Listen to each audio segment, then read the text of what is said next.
Guys, for tuning into another segment of the Sit Down with Malik Wright, presented by First Star Logistics. And on this segment, I've got a clear cut statement that I want to make to you guys. There are some of you out there who are having a hard time grasping that Sean O'Malley defeated Aljamain Sterling to become the bantamweight champion. People are claiming early stoppage. People are claiming yada, yada, yada, this, that, and the third. But one thing that is undeniable with Saturday's victory over Aljamain Sterling and Sean O'Malley becoming the new UFC bantamweight champion, he is now the face of the UFC. The UFC has been dying for a champion like Sugar Sean O'Malley. They have been longing to replace Conor McGregor because Conor McGregor puts asses in seats. Sean O'Malley, no matter if you like the guy, no matter if you think he has personality or not, he sells tickets. The Sugar Show sells tickets. A lot like, for some reason, the phenomenon of Patty the Batty Pimblett sells tickets. The fact of the matter is, Sean O'Malley beat Aljamain Sterling Saturday night. It was not an early stoppage.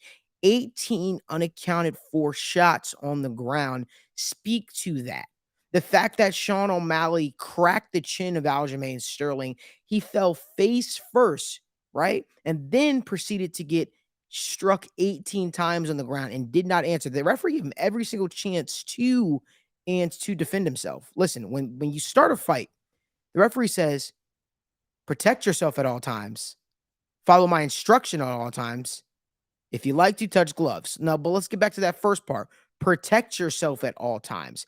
Aljamain Sterling was not effectively protecting himself. So those of you that are claiming, oh, it was an early stoppage, you don't know fighting. And you probably have never been in a situation in which Aljamain Sterling was.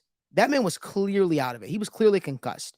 You don't take the shots that he took without being concussed, without being severely damaged. So I want to speak to that. First and foremost, Sean O'Malley won Saturday night. It was not an early stoppage. It was clear, cut, and dry. I actually thought the referee could have stopped it probably a tad bit sooner, to be honest with you. But regardless of that, Daniel, right? That's why we're here today. We're here to talk about Sean O'Malley becoming the face of the UFC with today's victory. And it's not because he has some long, impressive resume, right? That's not why he's the face of the UFC. It's because he has that draw. He has the ability to sell out arenas. He has that show-stopping ability where people show up and they dye their hair different colors and they want to be the Sugar Show. They want to partake in this entire process that Sean O'Malley has put people on. And shame on a lot of you. There were a lot of people in MMA communities. There were a lot of people in the UFC, fighters, analysts, commentators, coaches. Nobody gave Sean O'Malley a chance. Nobody said Sean O'Malley had a shot against Aljo. Everybody said Aljo's going to backpack him. He's going to dominate him. He's going to prove to everybody why he's the greatest bantamweight champion of all time. Now, I have my thoughts on that. I want to hear what Daniel's thoughts are on the Sugar Show becoming the UFC bantamweight champion, because I certainly have my thoughts on the greatest of all time moniker that we like to just throw on fighters. So when I look at this, Malik, I think the biggest takeaway for me is the fact that everybody has something to learn about MMA. And the reason why I say that is this fight is a perfect example of that. You have two sides of it. You can look at Sean O'Malley. He went out after the fight and he said, listen, I got injured in camp. I knew if he took me down, I'm probably going to lose this fight. But he also said on the flip side of things, that their game plan was flawless. And that's the thing that a lot of people, if you're watching this, can take away from this. Understand that there was a path to victory for Sean O'Malley. People thought it was just a lucky puncher's chance. Look at the matchup. And that's the biggest thing that I want to point to right now is styles make fights. And when you look at the matchup, the thing that we can learn is we should have gave Sean O'Malley striking way more credit, because people can look at that fight and say, well, he lost round one. No, he didn't. On the scorecards, sure, but look at what Aljamain Sterling said. Aljamain and his coach in the post-fight, in their locker room, literally said, we should have accounted for Sean O'Malley's, movement a lot more. That's something we should have done in camp. And they acknowledge that. They acknowledge his greatness. That's not a lot of things, not a lot of times you will see fighters do that. So my main point that I will make is listen to what Aljamain Sterling said in his post-fight press conference, and that will tell you everything. He said Sean O'Malley was better than he thought. And at the end of the day, Aljamain, yes, if they fight 10 times out of 10, Aljo might win 6 times. But the fact of the matter is, on that night, Sean O'Malley was the better fighter, and people need to put him and his skills up a notch because I don't feel like people respected him before this fight. I agree with you. I agree with you. Uh, and the fact of the matter is, we sat on this show last week and we talked about it. And people want to know, why were you so confident? Before we talk about the disrespected skill set of Sean O'Malley, we also have to talk about what happens in MMA when people just tend to think this fighter's going to win by a foregone conclusion.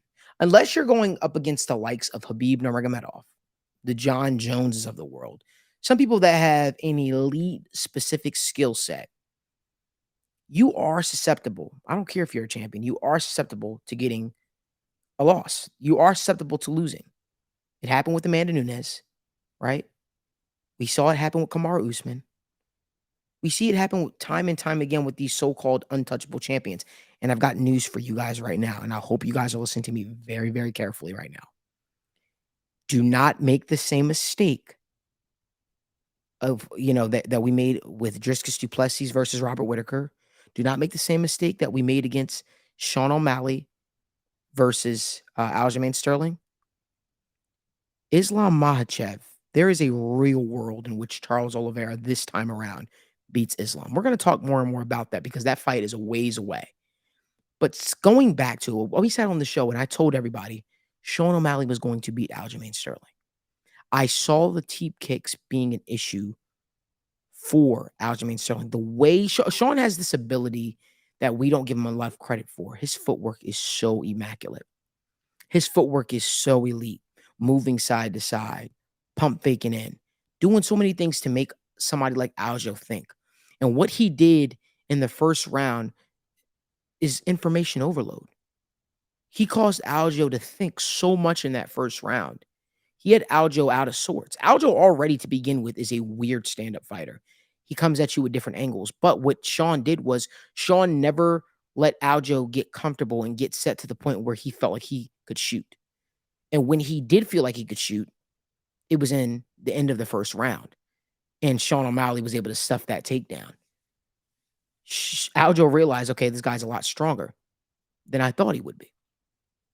The teep kicks up the middle, the movement side to side, the pump fakes, the constantly moving, making Aljo think. And he kept that right hand cocked. He kept that right hand cocked back until the perfect opportunity came. Aljo got frustrated in the second round. That's what people aren't talking about.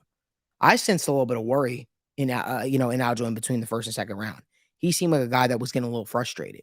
So I think that, to Aljo's point, what Aljo said in the press conference was, I wanted to make something happen. So he went for it. And that's why you saw him enter blindly, like Aljo always does. Whenever Aljo goes in for a shoot, he always leaves his chin exposed, whether it's by knee or whether it's by fist. And that's what we saw happen with Sean O'Malley. But Sean O'Malley, without a doubt, is now the face of the UFC. So you might be asking yourself, what happens next with Sean O'Malley? Well, I'll tell you what's going to happen next. Sean O'Malley is in a position where he can call his shot. He's going to call a shot. And that shot is going to be against Chito Marlon Vera. That's what's going to happen. It's going to be Chito Vera taking on Sean O'Malley 2 to avenge the only loss on Sean O'Malley's record. You ask Sean O'Malley, he says he didn't lose that fight, but it did go down as a loss on Sean O'Malley's record. I think Sean O'Malley is going to rectify that, Daniel. Yeah. I think Sean O'Malley, he said he was on an interview this morning with Stephen A. Smith, and he said, all I need is one more big KO, and I will be on the same level as Conor McGregor. Very reminiscent of Conor knocking out Aldo and then going on to knock out Eddie Alvarez. I think Sean's going to knock out Chito Vera. Let me just remind everybody, too, Chito Vera has never been knocked out in the UFC. He's been cracked a couple times, but he's known as this durable guy. I am a big believer that Sean O'Malley is going to find the chin of Chito Vera. I think he's going to knock him out in dramatic fashion. This Sean O'Malley that has, that is before us, that is currently the UFC bantamweight champion, is an entirely different fighter. He looks really, really different. And I also want to credit people not crediting this guy enough for it, but I really want to credit Petr Yan for this, because I think Petr Yan brought something out of Sean O'Malley, a lot like how Nate Diaz brought something out of Conor. I think when you get these guys in situations in which they have to up their game to a different level, man, scary.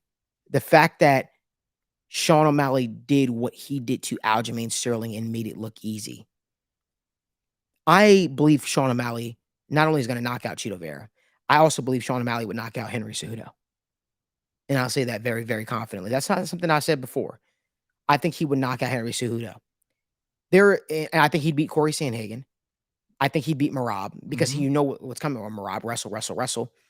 I think the teep kicks up the middle will give Merab problems. And Merab's got cracked before. And Merab's gotten cracked before. But I'll tell you what, there is one fighter who I think would give Sean O'Malley a lot of issues. Well, two fighters. I'll say them again. I think Petr Yan will always give him problems because I think Petr Yan is just a tough fight for everybody, and I really view Petr Yan very, very highly. But that's not who I'm talking about. Umar Nurmagomedov is the guy. Umar Nurmagomedov. A lot like how I called the shot and I said Khabib would give Conor problems years and years before they even fought. This is the same way. I don't think we ever see Sean O'Malley take on Umar Nurmagomedov. Daniel and I were sitting talking. We were saying, we don't know if Sean's along for this. He's already talking about, wanting to take on Gervonta Davis. Understand something. He's at the popularity now in which he, with another win under his belt in the fashion that I think he's going to get it. I think Sean O'Malley versus Gervonta Davis in boxing is very realistic. Very realistic. Sean's getting to the point, and I mean this. I think Sean's going to be at this point where he's going to be bigger than the championship. Yeah. Conor's bigger than a championship in the UFC. To fight Conor is a money fight, regardless if a belt is on the line or not. Sure, a belt on the line, great. But Sean O'Malley is about to get to a point where I think he himself is box office. He himself is a draw. So if he knocks out Chito Vera and then pursues a fight with Gervonta Davis and let the bantamweight division sort itself out, he's in a position to do that because that's what the face of the UFC does. And it's crazy. All his career, this guy's compared to Conor McGregor, right down to the knockout. Very similar to Conor's knockout over Aldo. But now, if he goes on to take on Gervonta Davis, that's Floyd Mayweather's protege, a lot like Conor went to go take on Floyd Mayweather. It's just crazy. It's wild to think about that two guys that have no connection with one another, but been connected throughout their career. I thought Conor was a little more entertaining personally than Sean. Definitely. But listen, the one thing I always say about sports, the public determines how long you're a draw. The public determines how long you're on top. And that's what we're going to see with Sean O'Malley. But, ladies and gentlemen, regardless of what the next few months of the UFC hold, and I really think the next few months of the UFC are going to be absolutely wild, I genuinely believe in my heart Sean O'Malley is now the face of the UFC. And I know Dana White couldn't be happier right now. He couldn't be happier. They've been longing for this. They've been waiting for this. But I'm pumped up to see what's next for Sean O'Malley. If you like more video content like this, do us a huge favor. Give this video a like. Subscribe to our YouTube channel so you guys don't miss when we upload a video or when we go live from the First Star Logistics studio.